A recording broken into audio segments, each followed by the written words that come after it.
नमस्कार, मैं हूं दिव्या और आप देख रहे हैं आंखें न्यूज 24। आइए सबसे पहले नजर डालते हैं आज के मुख्य समाचारों पर।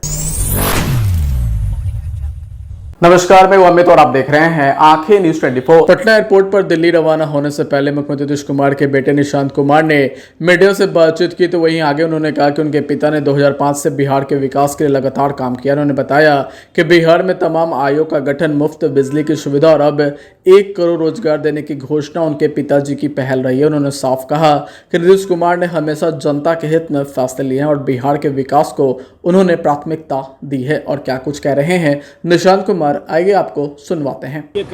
ठीक है, इलेक्शन कमीशन का मामला है, वो बेहतर देखेगी क्या करना है। सर, मुख्यमंत्री ने जिस तरह से रोजगार की बात की है 50 जी, पहले हमने 50 लाख का वादा किया था रोजगार, अब 1 करोड़ देने का निश्चय किया है हमने। सरकारी नौकरी भी, रोजगार भी। फिर हमने जाति जनगणना कराई, फिर 94 लाख गरीब परिवारों को हम लोग 2 लाख का मदद देंगे। फिर कुछ दिन पहले वृद्धा और विधवा और विकलांग के लिए हमने 400 पेंशन की राशि 400 से 1100 कर दी।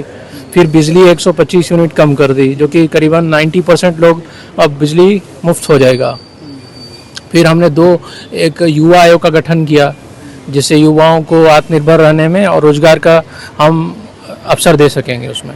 फिर हमने सफाई कर्मचारी आयोग बनाया, फिर वृक्षारोपण हो रहा है। फिर हमने मानदेय बढ़ाया, रसोइयों का मानदेय बढ़ाया, शारीरिक शिक्षकों का मानदेय बढ़ाया। फिर हमने जेपी सेनानियों का मानदेय बढ़ाया। और तो हम विकास 20 साल से कर रहे हैं, अभी भी कर रहे हैं और आगे भी करेंगे।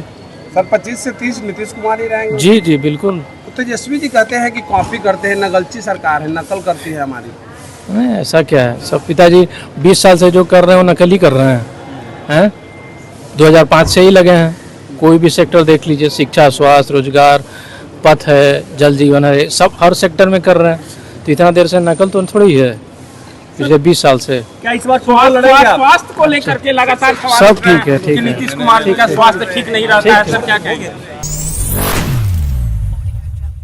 नमस्कार, मैं अमित और आप देख रहे हैं आंखें न्यूज 24। वोट अधिकार यात्रा के तहत सासाराम पहुंचे नेता प्रतिपक्ष तेजस्वी यादव ने रविवार को भारतीय जनता पार्टी और चुनाव आयोग पर तीखा हमला बोला। उन्होंने कहा कि वोट का राज मतलब छोट का राज। लोहिया से लेकर लालू प्रसाद यादव तब इसी विचार के लिए लड़े हैं, लेकिन आज भाजपा चुनाव आयोग के साथ मिलकर लोगों से उनका वोट देने का अधिकार लगातार छीन रही है। वहीं तेजस्वी यादव ने आरोप लगाया कि उनके राघोपुर विधानसभा क्षेत्र सहित कई जगहों पर जीवित लोगों के नाम मतदाता सूची से हटा दिए गए हैं। ऐसे मामले को लेकर हम सुप्रीम कोर्ट भी गए हैं। ये सब प्रधानमंत्री नरेंद्र मोदी के इशारों पर किया जा रहा है। उन्होंने तंज कसते हुए कहा कि राहुल गांधी ने चुनाव आयोग द्वारा मृत घोषित किए गए लोगों के साथ चाय पी है। इससे साबित होता है कि मतदाता सूची में आखिर कितनी बड़ी गड़बड़ी है। वहीं तेजस्वी यादव ने कहा कि यह केवल वोट की चोरी नहीं बल्कि लोकतंत्र की डकैती है। बिहार लोकतंत्र की जननी है। वहीं नरेंद्र मोदी, अमित शाह और चुनाव आयोग कान खोलकर सुन ले, लोकतंत्र को खत्म नहीं होने दिया जाएगा। उन्होंने चेतावनी दी कि वोटर लिस्ट से नाम हटेगा तो पेंशन और राशन से भी नाम कटेगा। तेजस्वी यादव ने कहा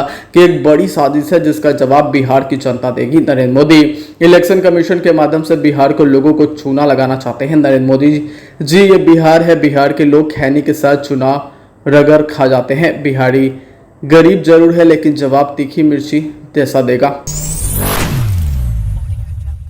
नमस्कार, मैं अमित और आप देख रहे हैं आंखें न्यूज 24। जन सुराज के सूत्रधार प्रशांत किशोर अपने बिहार बदलाव यात्रा के क्रम में रविवार को समस्तीपुर जिले में बिहार बदलाव जनसभा करने पहुंचे। बता दें कि हसनपुर विधानसभा के बिथान प्रखंड में जनसभा को संबोधित करने के बाद उन्होंने पत्रकारों से भी बातचीत की। बता दें कि पत्रकारों के सवालों का जवाब देते हुए उन्होंने कांग्रेस नेता राहुल गांधी के वोट अधिकार यात्रा पर करारा तंज कसा। उन्होंने कहा कि अच्छी बात है कि प्रशांत किशोर की पदयात्रा ने बिहार के नेताओं को सड़क पर उतार दिया है। पहले लालू प्रसाद यादव के डर से नरेंद्र मोदी के लिए और नरेंद्र मोदी के डर से लालू प्रसाद यादव के लिए लोग वोट मांगने का रिवाज था। अब ये जनसुराज का डर है कि अब पेंशन और मानदेय भी बढ़ गया है। बिजली 125 यूनिट तक फ्री हो गई है। अब जनता के पास विकल्प आ गया है। उनका लालू और मोदी का डर अब खत्म हो गया, इसलिए अब सारे नेता पैदल घूमने लगे हैं। तो वहीं हसनपुर विधानसभा को राजद नेता तेज प्रताप यादव का गढ़ बताने पर प्रशांत किशोर ने कहा कि यह राजवाड़ा नहीं है कि तेज प्रताप यादव का या प्रशांत किशोर का गढ़ होगा। कहीं किसी का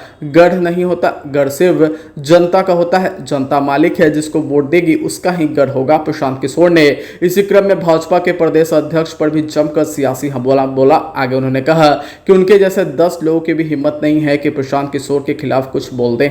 समाचारों में वक्त हो चला एक छोटे से अंतराल का। पटना में कई वर्षों से शिक्षा में अहम योगदान दे रहा है Gyansthali high school Alamganj Patna city, जहां 10वीं और 12वीं की बोर्ड परीक्षाओं में 100% अंक प्राप्त कर रहे हैं बच्चे। एक ऐसा स्कूल जहां न केवल होती है पढ़ाई, बल्कि साथ ही साथ होती है कल्चरल एक्टिविटी, स्पोर्ट्स एक्टिविटी से जुड़े गेम्स, मैथ ओलंपियाड से लेकर साइंस ओलंपियाड, जहां बच्चों के लिए स्कूल कैंपस अत्याधुनिक सुविधाओं से लैस, छोटे बच्चों के लिए वाहन और ट्रांसपोर्ट की विशेष सुविधा। तो देर किस बात की, आज ही कराएं अपना नामांकन Gyansthali high school Alamganj Patna city में, जहां नामांकन की प्रक्रिया जारी है। संपर्क करें पुलिस चौकी Alamganj main road near Alamganj थाना पटना बिहार 800007।